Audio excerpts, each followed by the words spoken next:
Hi, this is Ken Quinn, Regional Director with U.S. Term Limits. One of the most frustrating things we encounter sometimes when speaking with state legislators is their misunderstanding of Article 5 itself, by claiming that it's a con, meaning a constitutional convention that can rewrite the entire Constitution. Typically, they say this because they have never researched the subject themselves and are only repeating what they've heard others say about it. Then there are others that use it as a smokescreen and an excuse to stop reforms that the people want in order to protect the establishment and maintain the status quo. Now, on a personal note, I opposed the idea of an Article 5 convention because I was ignorant of the facts. I only read the propaganda that came from an anti-Article 5 group that created fear of it as a tactic to raise money for their organization.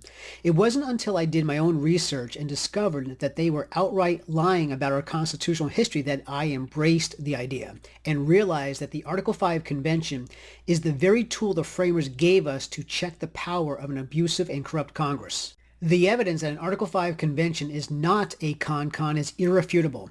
Any person who refuses to believe that after being presented with the facts is either too proud to admit they were wrong or they have a motive to deceive others for personal reasons.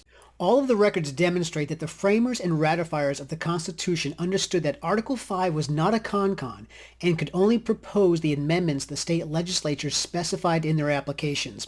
One simple example of this truth is that the framers rejected a motion giving Article 5 the same power as a constitutional convention.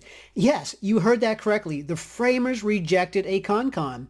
All you need to do is read the debate at the Federal Convention on September 15th.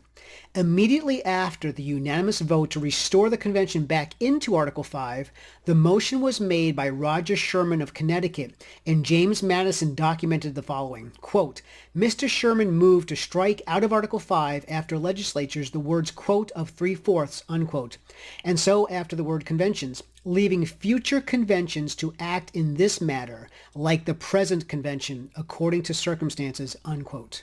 That motion was rejected by the framers. Had Sherman's motion passed, it would have required a unanimous vote to make any changes to the Constitution, which was one of the major problems with the Articles of Confederation and why it was never amended.